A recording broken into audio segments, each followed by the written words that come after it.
51 साल पहले योम-ए किप्पुर पर इजरायल और अरब देशों की जंग शुरू हुई और इस साल योम-ए किप्पुर पर इजरायल ईरान पर हमले का फाइनल फैसला हो चुका है।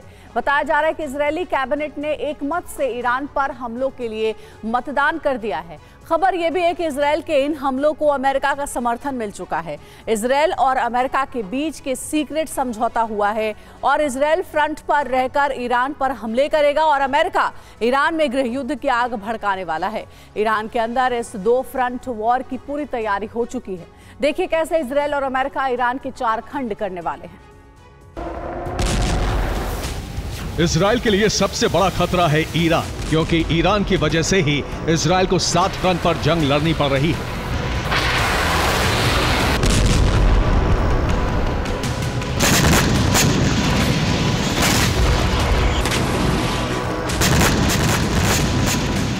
इजरायल को लेबनान, गाजा पट्टी, Iraq, West Bank, Syria, Yemen और ईरान से जंग लड़नी पड़ रही है। इन सब की शक्ति का केंद्र तेहरान है और अगर तेहरान को खत्म कर दिया गया तो इजरायल के इन दुश्मनों की ताकत अपने आप खत्म हो जाएगी। इसीलिए इजरायल ईरान पर हमले करने की रणनीति पर फाइनल मुहर लगा चुका है।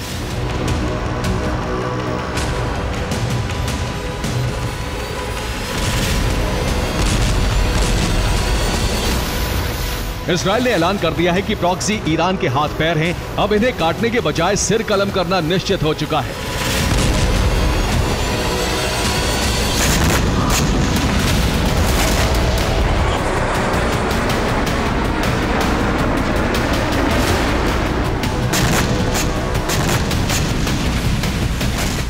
This is a country that spreads terror all over the world. And the biggest threat is that this country, which is the biggest producer of terror worldwide, will be able to acquire the most deadly weapon known to man, nuclear weapon.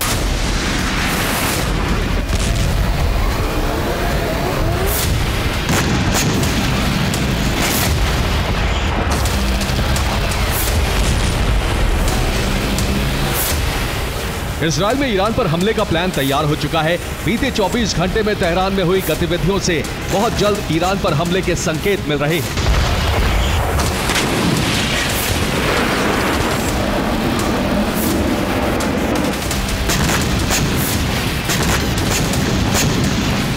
दस अक्टूबर की देर रात Israeli security cabinet की बैठक हुई। Security cabinet की बैठक में Iran पर हमलों के मुद्दे पर वोटिंग हुई। पूरी कैबिनेट ने ईरान पर हमले का समर्थन किया है। इस बैठक को ईरान पर हमले से पहले अंतिम बैठक कहा गया है।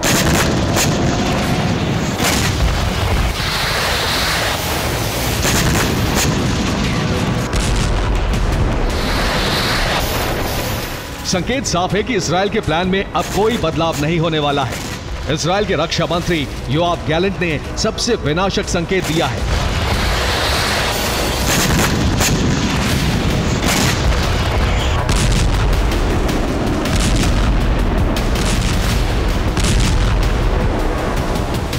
गैलेंट ने कहा है कि स्वर्ग के द्वार खुल चुके हैं, सही समय आ चुका है।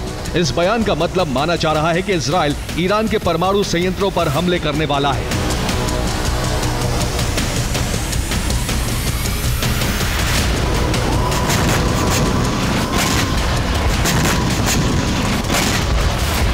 इजरायल के टारगेट पर ईरान के परमाणु संयंत्रों में सबसे पहले फार्दो है।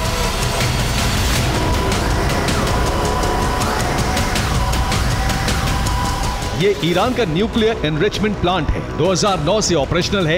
ये चट्टानों के नीचे बना है। इसकी तेल अवीव से दूरी 1842 किलोमीटर है। इसी तरह अराक न्यूक्लियर रिसर्च सेंटर भी टारगेट पर है, जो 2006 में बनकर तैयार हुआ।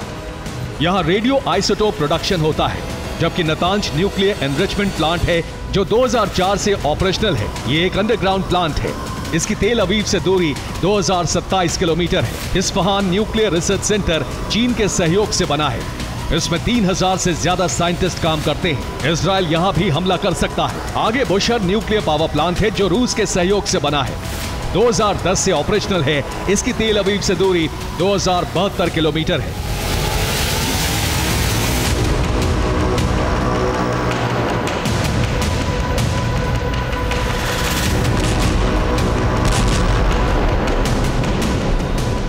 इसके साथ साथ इजराइल ईरान के तेल ठिकानों पर भी विस्फोट करने की तैयारी में है, ताकि ईरानी अर्थव्यवस्था को पूरी तरह चौपट किया जा सके।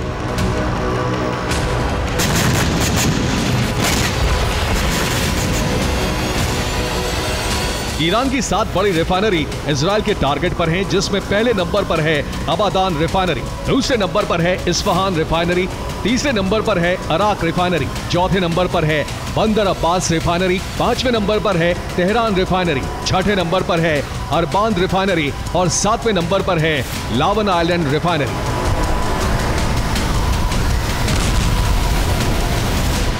इजराइल के इस प्लान से पूरे अरब में खलबली मच गई है, क्योंकि ईरानी परमाणु संयंत्रों और तेल ठिकानों पर हमले का मतलब पूरे अरब में जंग फैलना होगा और इसके साथ ही पूरी दुनिया में तेल के दामों में भी आग लगनी तय है।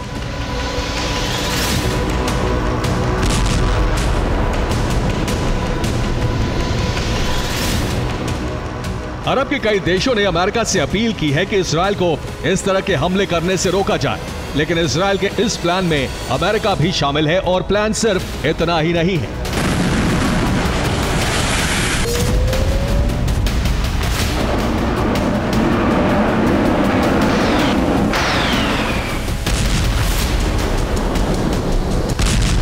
प्रॉक्सी का सिर काटने के प्लान में अमेरिका ने ईरान के टुकड़े टुकड़े करने का ब्लूप्रिंट भी बना लिया है। ईरान की 50% आबादी गैर पर्शियन है। ईरान के 4 सीमाई क्षेत्रों में तेहरान के खिलाफ विद्रोह होता रहता है। बाइडेन इन इलाकों में गृह युद्ध भड़काने की तैयारी में है।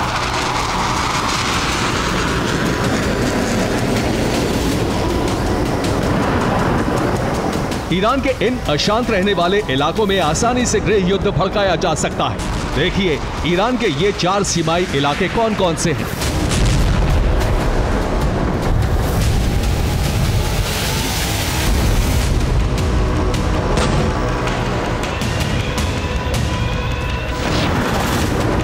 ईरान के अशांत रहने वाले इलाकों में है खुजिस्तान प्रांत। यहाँ अरबी भाषा बोलने वाले अल्पसंख्यक रहते हैं।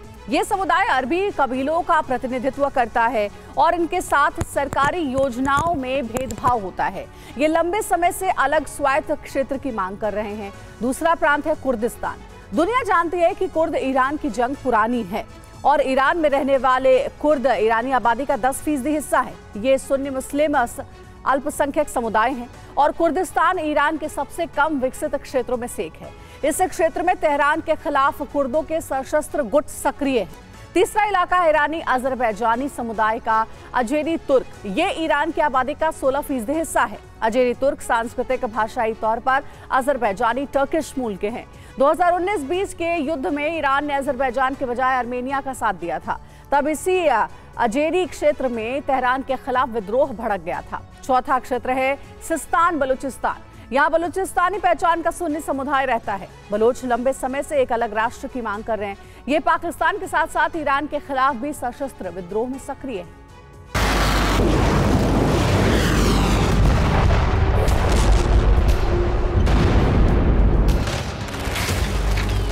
यानी जिस तरह प्रॉक्सी को ताकत देकर ईरान इजराइल के खिलाफ जंग में उतर चुका है, उसी तरह अमेरिका तेहरान विरोधी ईरानी गुटों के जरिए ईरान में गृह युद्ध शुरू कराना चाहता है।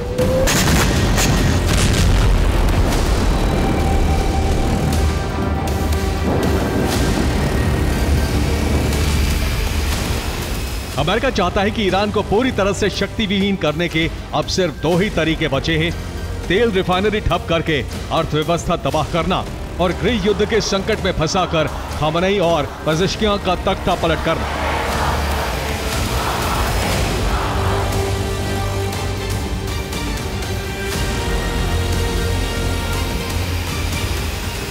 अमेरिका ईरान में अपने समर्थन वाली सरकार चाहता है और इसीलिए अरब के सऊदी, यूएई जैसे देश इस जंग को रोकना चाहते हैं, ताकि अमेरिका को ईरान की नई सरकार से बेहतर संबंध बनाने से दूर रखा जा सके।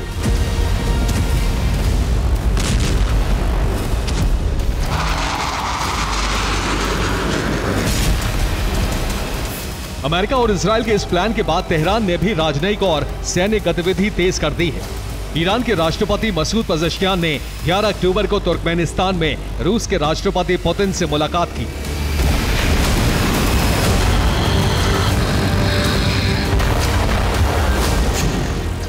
ईरान ने ऑल टाइम पार्टनर रूस से ऐसे हालात में मदद की उम्मीद लगाई है। अगर अमेरिका और इजराइल मिलकर ईरान के खिलाफ जंग शुरू करते हैं तो रूस भी इस युद्ध में उतर सकता है।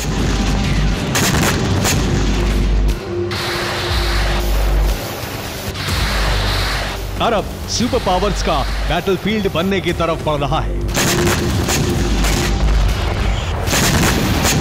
Bureau report, TV9, Bharatvarsh.